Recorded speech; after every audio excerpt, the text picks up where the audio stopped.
Hello my friends, Oliver once again with Free Your Zen. In today's video I'm talking about unemployment. You see, earlier this year I came back from travelling Australia and I was unemployed for a couple of months, and I thought with all my spirituality and all that stuff, I thought I'd be pretty safe with it. I thought it wouldn't affect me at all. There'd be no emotional pain, no difficulty, no lack of meaning, no this and that, because all of it is just one, baby. I was sorely mistaken, and I developed. Actually, I didn't develop these. I've got 5 or 6 or 7 ways that you can cope with being unemployed until you actually have employment. And I'm going to reel off those. I've not written anything down. I'm going to reel off those now. Shall we begin? Let's begin. So, being unemployed is challenging for a few reasons. Lack of income is one of them. Lack of income means lack of freedom. Can't do the things you want to do. In this society, unfortunately, we've got to play to that tune. 2, you don't really have a reason to get up in the morning. That can be quite jarring, especially if you've had a job in the past for long periods of time. Getting up and having nothing to really get to or do, nowhere to be specifically, can be quite disrupting to the routine. And not only that, there is pretty intense cultural conditioning which says that if you don't have a job, you're not worth as much. And just by saying that it's cultural conditioning, which it literally is, doesn't negate the effects, because that shit is really deeply ingrained. So that is a reason as well. So how do we cope with it until it subsides, until we find employment, and until we have income and a reason to get up in the morning, etc.? How do we do that? So, number 1, I've got 5 or 6 different ways. Number 1 is exercise. When you're exercising, what you're doing is you're essentially getting yourself on a positive path where you keep making improvements and you have like a goal to get to. So what can actually be the issue in your unemployment is just that everything is just essentially a kind of chaos. You're actually not directed towards any particular area. Whereas if you set up through exercise a kind of goal you want to get to, that can make you feel more productive as you're getting there. You know, set a goal and break it down into microprocessors and stepping stones. You're doing something healthy. Not only that, when you're exercising, you're releasing all those feel-good hormones and all that stuff. Exercise is massively important. 3-4 times a week or so. That really helped me. That kind of saved me, I think, to be honest. Number 2, meditate. Now is the time, with all this time you have on your hands, now is the time to pick up that meditation practice. 5-10 minutes a day of meditation can help you disentangle your identification with the mind, with the thoughts that are telling you that you should be doing this, you should be doing that, you're not worth this, you're not worth that, whatever the case may be. Disidentification with the mind in this particularly difficult period can sort of alleviate the effects and make you feel a bit better. Number 3, journal. Write in a diary. Get to know yourself. You've got the time, get to know yourself. Get to know what thoughts are going off. Get to know how you feel in relation to the past. Get to know what your dreams are for the future. Get to know who this truly is. Now that you're not taking 8 to 10 hours of your day working for someone else, now is your time to work for yourself.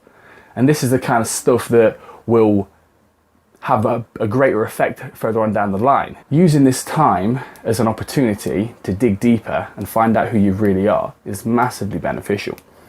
Number 4, limit your job searches and your applications to what you can handle. So one issue I ran into was I was spending a great deal of my time, of my day, just scrolling through job search sites as I would scroll through Facebook nowadays, unfortunately.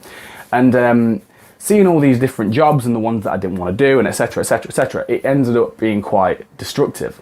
And if I used to spend like 3-4 hours sending applications, get very few back, unfortunately, and it just knocked my confidence to bits. So if you determine how long you can comfortably spend every single day applying for jobs and looking for jobs without it completely just ruining your sanity and your sense of self-worth, that could be 1 hour, that could be 2 hours. Stick to it. Pick a time during the day when you're going to do that. That will be your job for the day, searching for jobs. The rest of it, you do the other things I mentioned in this list. Number 5, spend time with friends. Reconnect with old friends you've not met for a while. Reconnect, make those connections, liven them up again. When you're talking to other people, it can not only is it nice to vent, it also makes you realise that you're part of something greater. when you're spending time with people. And it's just really nice, isn't it, to reconnect with members of your sort of tribe and your social circle, or just go out and do things, hobbies, and make friends in that way. Yeah, that's number 5. Socialize, make friends, reconnect with people. Number 6, read. So, have you ever had like a topic or a passion or an area that you'd like to read upon, something you'd like to some sort of curiosity you've had in the past? Read about it. I spent this time of a couple of months reading books that I wanted to read for a while but never really had a chance to. And this actually fed my mind. This kept me intellectually stimulated, because what happens is, during this period of inertia, which is all it is really, we go through periods of inertia and activity in our lives in a cyclical fashion, and if you pay attention you'll notice this. And through this period of inertia, what can happen is your mind can get stuck on a kind of tape loop of habitual thoughts. And usually habitual thoughts are quite negative in nature, because the mind's just trying to perceive threats and help you survive. So it will naturally perceive negativity where there may not be any, just to keep you alive really. So what you need to do is keep yourself intellectually stimulated in different areas that aren't so goddamn negative. So pick some passions, pick some things you might want to learn about, and have a bit of a read upon them. Yeah, your mind will thank you for it. And lastly, this is the most important one, number 7. Know that you are not the job you do. Cultural conditioning and programming, as I said at the start, is strong, it's heavy, but it's a conditioning of the mind. You are not the mind, you are that which is aware of the mind. So for that reason, what you are is not your job role. At any given time, if you take your job role and assume it is who you are mistaking yourself for something you are not. You are taking something vast and infinite, which is exactly what you are, and you are collapsing it into a finite substance, a finite mind creation, an idea, a concept, which is all a job really is in relation to the identity. Realize fully well, deeply and truly, the deepest core of your being, you are greater than that. You are not your job. You are not the work you do. And when you realize this, you realize that your self-worth is not solely a result of the job that you do in this society. Thank you very much for watching, guys. Click the like button, free your zen. Click the subscribe button, and make sure you click the bell notification as well on the next to the subscribe button, so you don't miss anything. Thank you very much for watching, guys. I love you very much. Take care of yourself, all right?